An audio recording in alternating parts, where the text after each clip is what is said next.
So we got a touch of drama here in the Fallout community, and it's an interesting one because it stems from three arguments that I've seen really start to build up since 2015 after the release of Fallout 4, where people looked at Fallout 4 and said, hey, this is good, but with the voice protagonist and the shoot and loot style gameplay, this is not the direction we want the series to go in. How about we do what this game over here did, which is Fallout New Vegas, which focused more on role-playing, choices, questing, factions, less shooty-looty, more unique style loot, that kind of thing. New Vegas was always a beloved game, but from that point moving forward, I think some revisionist history was really kind to the game, forgetting some of its core flaws, and really just celebrating it as the direction that many open world games should go in, but particularly Fallout has to go in. And from that point moving forward, as someone who's been making Fallout content since 2013, a lot of arguments have cropped up. Three in particular that people have been really hammering home with the finale of the Fallout TV show.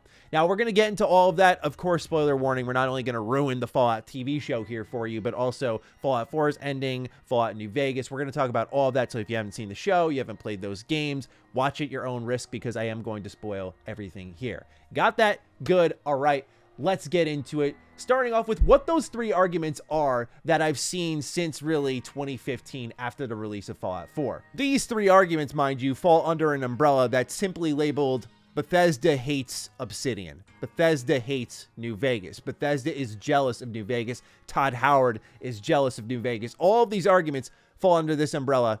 Here's why. Number one, Obsidian is not getting the Metacritic score bonus for Fallout New Vegas because they missed by a single point, something that Fergus Urquhart, CEO of Obsidian, has spoken about in the past and said it's not a big deal at all. Water under the bridge, if anything. And number two is that Obsidian got one single chance at a Fallout game in 2010 and to many created something far better than what Bethesda has done, as well as being true to the originals. So Bethesda is clearly jealous of this and does not want to have Obsidian ruin their franchise by continuing to outdo them. And number three is we don't have Fallout New Vegas 2 yet, despite popular demand for one, suggesting that Bethesda is either extremely protective of Fallout as an IP, even though they're the ones who bought it, it's not originally theirs, or they're afraid to get outdone. So yes, at the end of the Fallout TV show, we see the New Vegas Strip. It's destroyed, it's not active, it's not thriving like we originally thought it may be. We also see the fall of Shady Sands followed by a nuke, and many people think that the retcons are in, and Bethesda is, well, quite literally nuking the lore. I'll talk about what I think are misconceptions between retcons that are actually happening, and I'll point all of those out from the TV show versus, you know, stories that aren't done yet, or stories building upon stories that already existed. Basically, what's happening right now with New Vegas fans, and I gotta say, I'm really shocked to see this, but what's happening with New Vegas fans is what I, as a Bethesda fan, if you will, and I just love all Fallout. I don't think we need this dividing line, but many people like to do that dividing line, and it exists because of fans like that from New Vegas who have this elitist approach, this gatekeeper approach, when I really think every entry, yes, including 76, does something special with Fallout, does something unique with Fallout that makes it a particular flavor. Point being is after 2015, Bethesda fans like myself got hit with a smackdown pretty hard. They were like, no, see, you didn't get it all this time. We told you New Vegas was the one, and you're an idiot, and you liked Fallout 3, you hyped up Fallout 4, and look what happened now. You ruined the franchise. Trust me, I say this because I have dealt with this for so long in my career that I'm the reason Fallout has gone the way it's gone. I wish I was that important. I'd love to work on the series someday, don't get me wrong, but unfortunately I don't have that sway. And so now for the first time in almost a decade, New Vegas fans are on the receiving end of that, where I see people like on Reddit posting things such as, hey, Fallout 4 is a great time if you don't have a New Vegas fan breathing in your ear on how bad of a game it is. And I just got to say, in general, I can't stand the us versus them mentality. I would love for us all to come together, but I don't know what the chances of that are happening are. So that's the general breakdown of what the argument is online, where it's coming from, and for how long it's been growing and why it exploded at this particular point in time. Now it's time to break down why Bethesda hating New Vegas, this weird drama, is nothing more than a myth, a fabrication based on people with parasocial relationships with game developers making assumptions on products they have played, but people they have never met before. For starters, I think the Fallout TV show was very clearly written by hardcore fans from all walks of the fandom, might I add. They literally put Robert House in the show, which was great to see, and he rips a line making fun of Frederick Sinclair's failure with the Sierra Madre. That, to me, is not this surface level basic Fallout knowledge like, the nukes fell, That's a deep cut. Someone who loves New Vegas wrote that character, wrote that line, wrote that interaction. Having Frederick Sinclair in that scene at all suggests that whoever was overseeing that scene, whoever was overseeing this show, helping write it, does love New Vegas, because that had to be included. If Bethesda, if Kilter Films wanted to wipe New Vegas off the map, they just wouldn't acknowledge it, not nuke it. And there's even more homages paid to the original Fallout games. Tim Kaine made a great video on the Fallout TV show. For those who don't know Tim Kaine, he was the original developer on Fallout when it was considered a, quote, B-tier project as a CRPG. He was the one doing the first few months of development on this project on his own. So, like, literally next to Brian Fargo and Leonard Boyarsky and a few others, like, the founding father of Fallout. And when he was watching the show, which he liked, by the way, a lot, he said that he saw one of the characters in the show was walking around kind of funny, like one of the villagers from the original Fallout games. Like, it was one of the walk cycles. And he found the showrunner and asked about it. And the showrunner said that they had a bunch of Fallout fans on set, and they said they could improv how they want to speak to the series. And so while he wasn't able to confirm, it's, again, showing this idea of driving love into the classics, driving love into Fallout fans in particular. So someone had a connection to Fallout 1 potentially, or Fallout 2, and imitated that walk cycle. And someone like Tim Kaine would notice that. And I think that's what made the Fallout TV show special, is it wasn't just the set designs. Like, you'd see Todd Howard as Napoleon Bonaparte, that piece of art that we saw in Fallout 4 was in the TV show. Like, it wasn't just little callbacks like that. It was little details speaking to the broad fandom there. And again, I think it just symbolizes that this was made by fans from all parts of the fandom, not just the Bethesda side of things, if the setting wasn't enough to tell you that. Secondly, Emil Pagliarulo has once again reaffirmed that New Vegas is indeed canon to the Fallout universe, as if there was suddenly some sort of doubt with that. But I also think, and I gotta give him his respect here, what Jonathan Nolan said before season 1 of the Fallout show came out kind of freaked me out, going like, listening to fans isn't really worth it.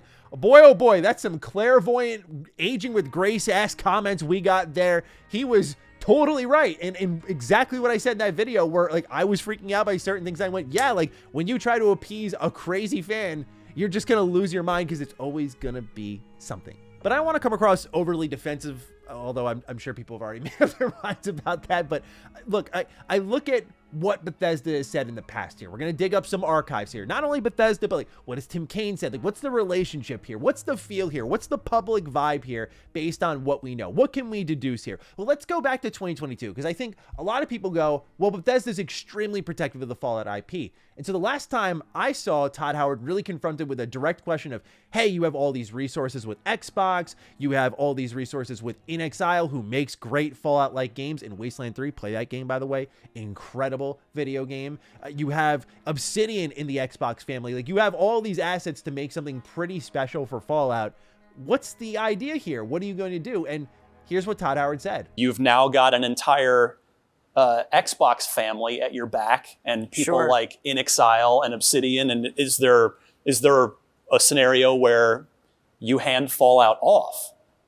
I don't see, look, Fallout's really part of our DNA here. Yeah. We've worked with other people from time to time. I can't say what's going to happen. You know, we have a one-pager on Fallout 5, what we want to do. Again, if I could wave my hand and say, have right. that out. You know, I'd like to find a way to accelerate what we do. But I can't really say today or commit to anything what's going to happen when, other than, hey, our cadence is Starfield and then Elder Scrolls. So a pretty non-committal, anything can happen sort of answer. And then we eventually got the announcement of the Fallout TV show, and we've seen how that turned out. So it does potentially symbolize, hey, if Bethesda does get a really good or unique pitch, or things feel organic, then they'll actually go ahead and pursue that idea in whatever fandom. In fact, Todd Howard was actually asked about an Elder Scrolls show by IGN, and here's what he said. I don't know.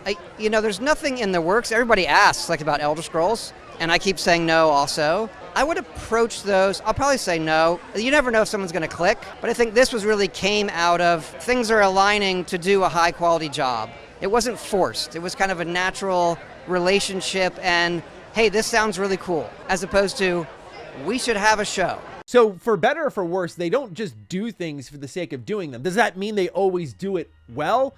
No, I look at 76, I look at some of the design choices in Starfield, and I say no, like they don't always make the right call no matter how considerate they are, but they are consider it. And so I don't think suddenly that they're twirling their mustache going, ooh, a Fallout TV show that we've been asked about for over a decade. Oh, yes. Let's go ahead and nuke New Vegas now. Like, it's finally time to get that out of the way. Especially when, as I pointed out in previous videos, like my Fallout 5 theory video, where I think the next Bethesda Game Studios Fallout game will be set on the West Coast, I think that there are many hints across Bethesda Game Studios' own Fallout games, particularly in Fallout 4, that build off of what's happening in the Mojave. And they know keeping New Vegas intact sells. Remember when they announced Fallout First, and what did they put in there? The NCR Ranger outfit, because they know people love New Vegas, potentially more than anything they've ever done, and they embrace that. Meanwhile, creatives like Tim Kaine are calling for peace, and he actually told a couple of interesting stories that I'm going to splice together here in his video about his relationship with Brian Fargo, where he remembers certain instances different compared to Brian, as well as things said about Todd Howard and Emil. And so listen to what Tim Kaine, founding father of Fallout, had to say on that. The person sitting next to me, Brian Fargo, he and I talked for the entire time. I mean, I was in there for over an hour before the premiere started. And let me tell you a few things. First of all, he remembers a lot of the things differently of what happened. But he told me that a lot of you are like harassing him, and he gets a lot of like hate online. And I'm like, I've told people to stop that. Cut it out. He's not a villain. I'm not a hero. I'm not a villain either. He's not a villain. People remember things differently. Things happen differently. Things affected people differently. We actually talked about trying to get the financial records from Interplay to figure out what was going on. Maybe mine got taxed. Maybe someone else lowered it. But I was like, but I remember talking to you. And he's like, I have no memory of talking to you. So anyway, look, if we can get along, you guys can get along. So cut out all the online stuff. You guys can be really destructive, which is odd that you do it to people who are trying to make things. And it's hard enough to make things without people constantly trying to tear it down. But it's way easier to tear down than build up. Saw Todd and Emil. I think we had gone in and then come right back out, but they took a picture out in front of the theater. It was fun to talk to those guys. They're really nice. And also some of you guys, some of your stuff you say online, it's so off.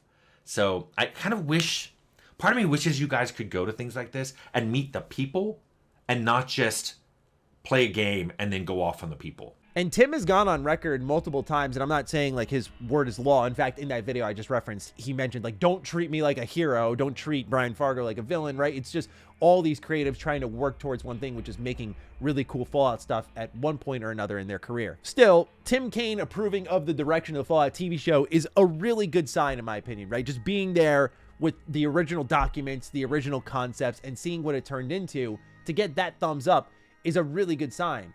And Todd Howard personally invited him, Tim Kaine said in the video, via email to this event. This is where the strange parasocial level assumptions start to build, because instead of just going, oh, it's two creatives who respect one another, have worked on the same franchise, Tim Kaine's done a lot for this series, let's invite him, we're friends, let's just get him involved. Instead of it just being as simple as that, Occam's razor, right? Instead, we go to this mental gymnastics class of how New Vegas being so good and Todd being so absolutely rotten on the inside absolutely had to bring Tim Kaine in here to show him his dirty work. I think creatively, also, there's a level of respect in Fallout 4 to New Vegas. Not maybe in execution, but definitely in concept. They looked at what fans loved about New Vegas and tried to build upon that. Fallout 4's finale does consist of 4 factions vying for the future of an area in the Fallout universe. Was it executed well? As I said earlier, no, I personally think that Fallout New Vegas had a little more variety, thus giving me more impact to my decisions and how I saw the outcome play out in the slideshow. But at least, hey, Fallout 4 let me continue my save, and I truly did enjoy the Institute ending a lot.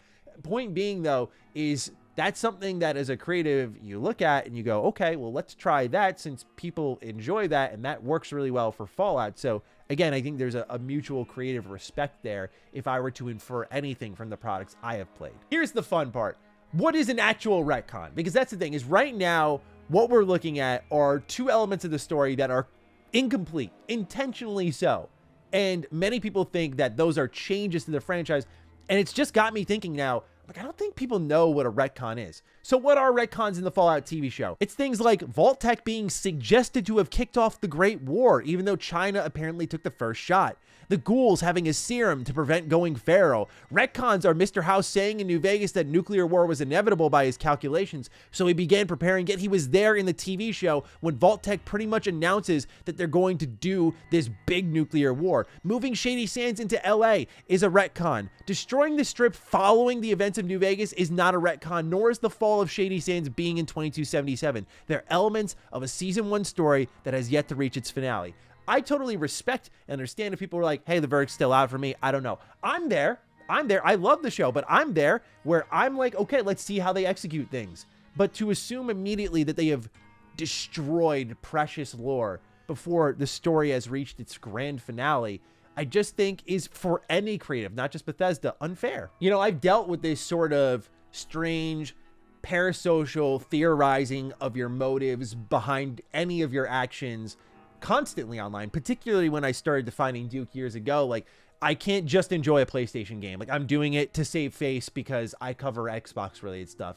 Or if I don't like an Xbox thing, I'm trying to appease the PlayStation. It's like there's this weird other echelon of galaxy braining theorizing that goes into why even I do things. And so it's not surprising to see it's crawled into the Fallout fandom and gained so much steam. But I will say, I want New Vegas fans to celebrate as much as Fallout 4 fans, as much as 3 fans, but no doubt the toxic gatekeeping that occurs just needs to go. It's needed to go for a while. And I'm glad that the TV show served as this sort of unifying point where people went like, hey, enough of this, like enough of saying like you can't enjoy that because that's not the true Fallout experience, when each of them have very similar elements and bring a lot of different things to the table. It's what makes the series so great. You get a different experience in Fallout 1 and 2 versus 3 versus Brotherhood of Steel versus 4 versus 76 versus New Vegas. You get a completely different experience every time around, and that's why I keep coming back to these games, because they always are the gift that keeps on giving. So that concludes my argument. I just want to say something on like I guess a personal level, if you will. So like you can just draw a line in your head right now, like Matty argument done. You can go ahead and leave your comments. Hate me if you will. I just wanted to conclude this video on, if you will, like a personal note, which is I saw this clip of IGN giving Fallout a 9 out of 10 and telling Todd on the red carpet that that's what was happening. And I thought his reaction was like really sincere. Like, it was an absolute pleasure. Thank you so much. Yo, yeah. Are you really giving it a 9? Yes. That's what he told me. Yeah. I was like, they're like, this is like up there, best video game adaptations. Like, it's so exciting. Awesome. I'm so excited. Thank you. I'm very excited. Thank you, Todd. You know, I see something like that, and I just think, you know, this is a guy who just wants the series to succeed. Are there potentially issues with how he directs his game given his team size? Sure. You look at Starfield, I think that's a great case for that. Has he greenlit questionable things for Fallout, like a voice protagonist in 4 or a multiplayer game in 76? Absolutely. 100%. But I still think what I said before Starfield came out holds true, which is this guy is steamrolling towards retirement. He's probably got a few more projects in him. Maybe he comes back to consult on certain things, but I'm just enjoying it while it's here. This is an era that will never get back. This man has made amazing stuff that has defined so much of my childhood and has created things that I pretty much built an entire career off of. So I know I have, and that's why I said it's on like a personal thing. I end my argument there. So I know like I have a little bit more love for the creative projects that come out of Bethesda Game Studios and Obsidian. Like they just both made things that have impacted me so heavily. So I'll always be thankful for that. But I feel like we get so caught up in the nitpicking and the hatred and the anger and the gatekeeping that you don't need toxic positivity. You don't need to just love everything. As I mentioned earlier, you can bring things from the show into question, but I feel like this constant trying to drag everything and everyone online is just unhealthy. It just causes all these creatives to shut the blinders and not interact with anyone anywhere. And now they're making all their projects in the dark because the fans that they're trying to make stuff for are hating them constantly. It blew my mind watching the Tim Kaine video that Brian Fargo said there are Fallout fans who are coming after him. Are you kidding me? Brian Fargo? One of the founding fathers of Fallout?